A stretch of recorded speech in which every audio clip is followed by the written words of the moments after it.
आप देख रहे हैं आजाद बुल इंडिया का हेडलाइंस शो। आज है 7 दिसंबर 2025। मैं हूं आदिल खान आजाद। दुनिया के सबसे बड़े अखबारों और पोर्टल से चुनी गई कुछ बड़ी खबरों को आपके सामने रखेंगे जिन्होंने आज सुर्खियां बटोरी। इस शो में आज आप देखेंगे, अब ईरान ने क्यों दी पूरे जीसीसी को धमकी? क्या जीसीसी की नई चाल गल्फ को जंग के मुहाने पर देगी धकेल? हमास हो गया हथियार डालने को तैयार लेकिन फेंका सबसे बड़ा पत्ता। क्या इसराइल कब्जा बचाने के चक्कर में गंवा देगा सब कुछ? साउथ लेबनान में सड़कों पर आवाम, हुकूमत और हिजबुल्लाह दोनों से नाराज, किसका होगा नुकसान? सऊदी प्रिंस का खुला बयान, मिडिल ईस्ट के लिए खतरा नहीं है ईरान, क्या इसराइल है असली शैतान? और क्या यमन में बढ़ती गुटबाजी किसी बड़ी टूट की है निशानी? हुकूमत की वार्निंग का इशारा आखिर किसकी तरफ? हर हेडलाइन में था एक सवाल और हर सवाल का जवाब मिलेगा आपको खबर में डिटेल के साथ। ईरान ने जीसीसी को सीधी धमकी दे डाली है और गल्फ की हवा अचानक गर्म हो गई है। दोस्तों, ईरानी पार्लियामेंट से एक भारी मैसेज आया है जिसमें अरब मुल्कों को सीधे वार्न किया गया है कि ईरानी सरहदों को छूने का ख्वाब भी मत देखो। ईरान की पार्लियामेंट स्पीकर मोहम्मद बाकिर गालिबाफ ने इतवार को ईरानी पार्लियामेंट के एक ओपन सेशन में बेहद अहम बयान दिया। उन्होंने जीसीसी के लेटेस्ट बयान को आड़े हाथों लेते हुए कहा कि तीनों पर्शियन गल्फ आइलैंड्स यानी जजीरों पर किसी भी किस्म का दावा ईरानी कौम के सब्र का इम्तिहान लेने जैसा है। कल ही सुप्रीम लीडर के करीबी शख्स ने भी ऐसी ही वार्निंग दी थी, जिससे पता चलता है कि 3 जजीरों पर मालिकाना हक को लेकर पूरी टेंशन गल्फ के माहौल को सुलगा रही है। ये खबर हमने आपको कल दिखाई थी, आज ताज़ा बयान है। बाकिर गालिबाफ ने आज साफ कहा कि जो ईरान की टेरिटोरियल इंटीग्रिटी को चैलेंज करेगा वो ईरानी आवाम की मर्जी का वजन भूल रहा है। गालिबाफ ने का बार यही नहीं रुका, उन्होंने जीसीसी के बयान को बेसिर पैर का और बाहर की ताकतों से मिला हुआ बयान बताया। एक ऐसा बयान जो पड़ोस की पॉलिटिक्स और गुड नेबरहुड की रूह के खिलाफ है। दोस्तों, ये एक पुराना झगड़ा है जिसमें नया धमाका हुआ है। गर्मी शोले सब निकल रहे हैं बाहर। कल जो आयतुल्लाह खामनेई के खास का बयान गया था वलायती का, वो यूएई के खिलाफ था डायरेक्ट, लेकिन ये बयान पूरे जीसीसी के लिए है। ये वार्निंग असल में जीसीसी ने एक बार फिर यूएई के उन दावों को सपोर्ट किया है जिनमें वो खुद को उन 3 जजीरों का, उन 3 आइलैंड्स का मालिक बताता है जिन पर ईरान का 1971 से कंट्रोल है। ये जजीरे हैं ग्रेट टर्न, लेसर टर्न और अबू मूसा। इन पर यूएई लगातार दावा दोहराता है जबकि ईरान इन्हें सदियों से अपना बताता है।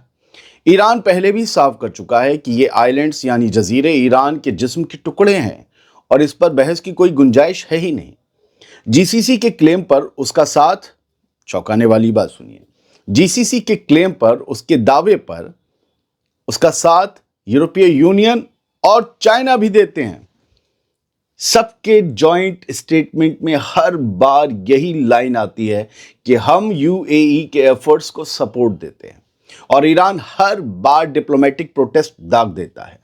2024 में तो ईरान ने चाइना तक को वार्निंग भेज दी थी जब चीन ने पीसफुल सेटलमेंट की लाइन दोहराई थी कि मिलजुल के बातचीत करके सेटलमेंट कर लो, कुछ तुम ले लो कुछ तुम ले लो। ईरान बोला सारे हमारे, यूएई कह रहा सारे हमारे। टेंशन हाई है। आज भले उतनी बड़ी ना दिखाई दे लेकिन जमीन के लिए कब जंग नहीं हुई। बढ़ते हैं आगे। अब ईरान और जीसीसी का नया मसला समझ लीजिए। एक और मसला है अर्श दुर्रा गैस फील्ड। गल्फ का सिरदर्द सिर्फ आइलैंड्स नहीं रहा, अब अर्श दुर्रा गैस फील्ड ने भी माहौल को और भड़का दिया है। कुवैत और सऊदी अरब कहते हैं ये जॉइंट है, ईरान कहता है हमारा ओवरलैपिंग क्लेम मौजूद है। यानी पर्शियन गल्फ की पूरी मैरीटाइम फाइल अब बारूद के ढेर जैसी बनती जा रही है। ईरानी पार्लियामेंट के स्पीकर गालिबाफ का आखिरी मैसेज सीधे पड़ोसियों के नाम था, जिसमें साफ इशारा था कि अगर गलत कदम उठाओगे तो टेंशन बढ़ेगी और इसकी जिम्मेदारी तुम्हारी होगी। यानी साफ है कि ईरान और जीसीसी एक बड़े टकराव के मुहाने पर आकर खड़े हो गए। खबर गजा से जुड़ी। हमास ने एक बड़ा पत्ता फेंक दिया है। वो हथियार छोड़ने को तैयार हो गया है, मगर एक कड़क शर्त के साथ। हमास ने कहा है कब्जा खत्म करो, फिर देखो हथियार अपने आप स्टेट के हवाले हो जाएंगे।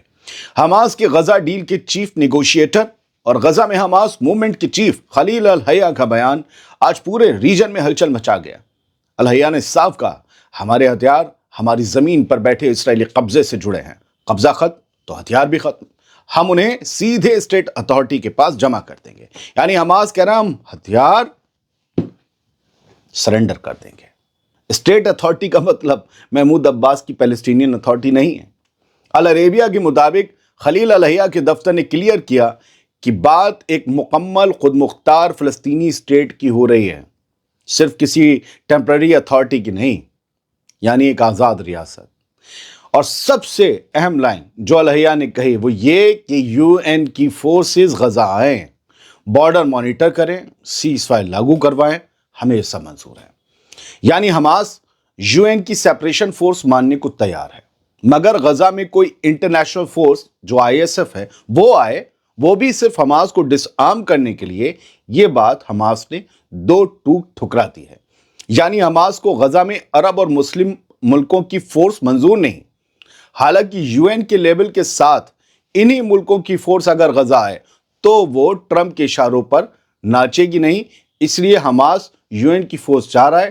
ایسے میں یو این کے ذریعے ان ممالک کی فورس آئے تو کوئی مسئلہ نہیں، لیکن آئی ایس ایف کے نام پر نہ آئے۔ سیدھی زبان میں کہیں تو اگر اسرائیل کا قبضہ ہٹے تو حماس ہتھیار چھوڑ دے گا، اور اگر قبضہ برقرار رہا تو ہتھیار بھی برقرار رہیں گے۔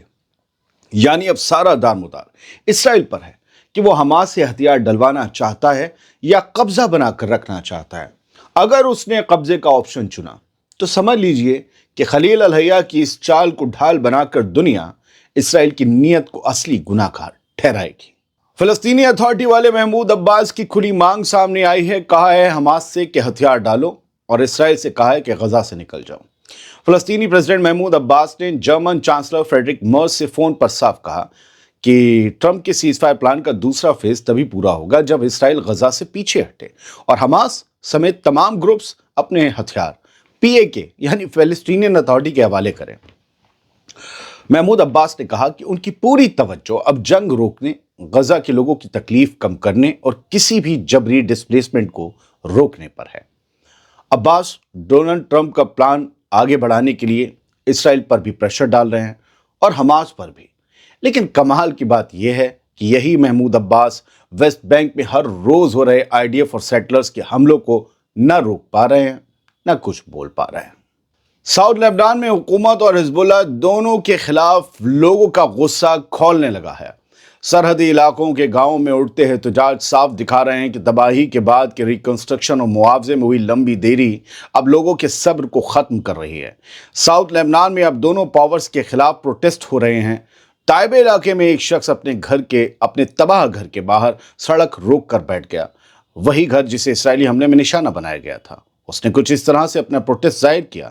دیر سریان علاقے میں لوگ گاڑیوں کے معاوضے نہ ملنے پر مین روڈ بلاک کر چکے ہیں اور ٹائر جلا کر اپنا غصہ دکھا رہے ہیں۔ ہولا علاقے کا ایک مقامی آدمی ویڈیو میں کہہ رہا ہے کہ اس کا نقصان $6 ملین سے اوپر ہے اور بارڈر کے علاقوں کو وہی انصاف ملنا چاہیے جو دوسرے حصوں کو پہلے ہی مل چکا ہے۔ یعنی لوگوں کا الزام یہ ہے کہ لیبنانی حکومت تعصب کر رہی ہے۔ دوسرے علاقے جو ساؤتھ لیبنان سے الگ ہیں وہاں پر معاوضے دے دیے گئے، جیسے بیروت سے لگتے ہوئے علاقے، بیروت میں بھی تو حملے ہوئے تھے اسرائیل کے۔ یہ سب اس وقت ہو رہا ہے جب اسرائیل اور حزب اللہ کی لڑائی نے اکتوبر 2024 میں پوری جنگ کی شکل لے لی تھی، ایک ٹوٹل وار کی، اور 2 سال بعد بھی بہت سے لوگ اپنے گھروں کو لوٹ نہیں پائے کیونکہ اسرائیل ان پر فائرنگ کر دیتا ہے۔ ریکنسٹرکشن کا کوئی واضح ٹائم فریم نہیں ہے، معاوضے کا کوئی اصل حل نہیں ہے، اور لوگ محسوس کر رہے ہیں کہ انہیں سرحد کی جنگ میں قربانی تو دینی پڑی لیکن پہچان اور بنیادی مدد آج بھی نصیب نہیں ہوئی۔ ساؤتھ لیبنان کا غصہ اب کھل کر سڑک پر ہے اور نشانے پر حکومت بھی ہے، حزب اللہ بھی ہے، کیونکہ دونوں نے جو وعدے کیے نہیں نبھا پائے۔ سعودی عرب سے ایک بڑا بیان آیا ہے جس میں کہا گیا ہے کہ اسرائیل اصلی دشمن ہے، ایران نہیں۔ ایران کے حق میں یہ بیان کسی کمرے میں نہیں، بلکہ یہ بیان ابوظہبی میں ملکن انسٹیٹیوٹ سمٹ کے سٹیج پر دیا گیا تاکہ پوری دنیا سن لے، اور بیان دینے والا شخص کوئی ایرا غیرہ نہیں بلکہ سعودی شاہی خاندان کا شہزادہ ہے۔ سعودی عرب کے انٹیلیجنس چیف رہ چکے پرنس ترکی الفیصل نے سیدھے اور سخت لہجے میں کہا کہ آج کی تاریخ میں مڈل ایسٹ کے لیے سب سے بڑا خطرہ ایران نہیں بلکہ اسرائیل ہے۔ جب اسٹیج پر ان سے سوال پوچھا گیا کہ ریجنل اسٹیبلٹی کے لیے کون زیادہ خطرہ ہے، ایران یا اسرائیل، تو ترکی الفیصل نے بنا کسی گھماؤ کے बिना किसी ठहराव के सीधा कहा, for the moment definitely it is Israel. अभी के लिए इसराइल ही सबसे बड़ा खतरा है। उन्होंने कहा कि ईरान की ताकत वैसे ही कमजोर हुई है, सीरिया में रिजीम चेंज हो गई, लेबनान में हिजबुल्लाह की पोजीशन गिर गई, और ऊपर से अमेरिका का ईरान की न्यूक्लियर फैसिलिटीज पर हमला करना, इन सब ने ईरान का असर कम किया है। ये खैर दुनिया भी जानती है कि कमजोरी तो आई है, लेकिन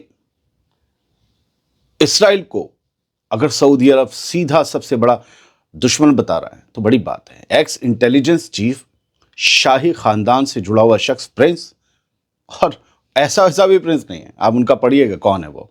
इसके उलट प्रिंस तुर्की ने कहा कि इसराइल तो खुलेआम पड़ोसी मुल्कों पर बार बार हमला कर रहा है, जैसे सीरिया में रोजाना बमबारी, गजा और वेस्ट बैंक में लगातार हमले, और लेबनान में भी हमले, जहां सीज फायर सिर्फ कागज पर बचा है। तुर्की अल फैसल के लफ्जों में कहें तो इसराइल अब हमारे रीजन का असली ट्रबल मेकर बन चुका है, असली मुश्किलें क्रिएट करने वाला मुल्क बन चुका है, और इसे रोकना होगा। उनका ये बयान साफ दिखाता है कि सऊदी अरब अभी भी इसराइल के साथ नॉर्मलाइजेशन से कोसों दूर है, और रीजन में इसराइली मिलिट्री एक्टिविटी को लेकर सऊदी अरब की तरफ भी गहरी बेचैनी मौजूद है। यमन के लीडर की सख्त वार्निंग सामने आई है, कहा है कि एक तरफा हरकतें मुल्क को तोड़ देंगी। यमन के प्रेसिडेंशियल लीडरशिप काउंसिल के चीफ रशाद अल अलीमी ने साफ कहा कि अपनी मर्जी की चालें और आपस की लड़ाइयां यमन की स्टेट को कमजोर कर रही हैं और हूथी ग्रुप को फायदा पहुंचा रही हैं। दरअसल ये यमन की उस हुकूमत का बयान है, उस हुकूमत की चीफ का बयान है जिसे दुनिया तस्लीम करती है, और जिससे कुछ इलाके हथियाकर हूथीस ने अपनी अलग हुकूमत कायम की है। रशाद अल अलीमी यमन की उसी असली और रिकॉग्नाइज्ड हुकूमत के चीफ हैं। अदन से सऊदी अरबिया रवाना होने से पहले अलीमी ने कहा कि यमन को इस वक्त एकजुट रहने की सबसे ज्यादा जरूरत है, वरना हालात हाथ से निकल जाएंगे। असल में ये बयान क्यों आया ये जान लीजिए, क्योंकि यमन के नॉन हूथी कंट्रोल वाले इलाकों में, यानी जहां से ये हुकूमत चलती है, ये नॉन हूथी वाली, इनके इलाकों में कई ग्रुप्स पावर के लिए आपस में टकरा रहे हैं। हर किसी को ताकत चाहिए। अल अलीमी ने कहा कि स्टेट ही लोगों की हिफाजत करेगी, इसीलिए कोई भी ग्रुप या लीडर सरकार की पावर को चैलेंज ना करे। ऐसे मूव्स मुल्क की इकोनॉमी, सिक्योरिटी और लोगों की जिंदगी तीनों को चोट पहुंचाते हैं। उन्होंने सऊदी अरब की मीडिएशन वाली हद्रमौत ट्रूस को सराहा और वहां पूरे इलाके को स्टेबल रखने की अपील की। साथ ही ह्यूमन राइट्स वायलेशन और नुकसान की जांच के लिए कमेटी बनाने का ऑर्डर भी दे दिया। आखिर में उनका मैसेज बिल्कुल सीधा था, साइड फाइट्स छोड़ो, मतलब ये जो आपस में तुम लोग इधर उधर लड़ रहे हो वो छोड़ दो, वरना फायदा सिर्फ ईरानी प्रोजेक्ट और उसके टूल्स यानी हूथीस को होगा। इसलिए मुल्क को बचाने के लिए सबको एक लाइन में आना पड़ेगा, ये अलीमी का कहना है। इधर वाले यमन की कभी आपने खबर सुनी? नहीं। अदन, अब ये यमन के दो फाड़ हो गए। तो अदन वाली जो हुकूमत है, जो अदन जिसकी कैपिटल है, वो सऊदी अरब और बाकी दुनिया के करीब है, यूएन में भी रिकॉग्नाइज्ड है। हुथीस की जो हुकूमत है वो ईरान के करीब है, और इनकी दारुल हुकूमत जो है वो सना है। फिलहाल ये थी कुछ अहम खबरें जो आपके सामने रख दी। सारी खबरें तो नहीं हो सकती दुनिया की एक ही जगह पर, और सारी अहम खबरें भी नहीं, लेकिन जितनी रखी रिसर्च के साथ, डिटेल के साथ रखी, ताकि आपको मंजर जो है दुनिया में कहाँ क्या हो रहा है वो पूरी तरीके से क्लियर हो जाए। उम्मीद ये करता हूँ कि पसंद आई होंगी खबरें। बहुत बहुत शुक्रिया। संडे है, थोड़ा हम भी आराम करेंगे, थोड़ा आप भी आराम कीजिएगा। सलामत रहिए, खुश रहिए।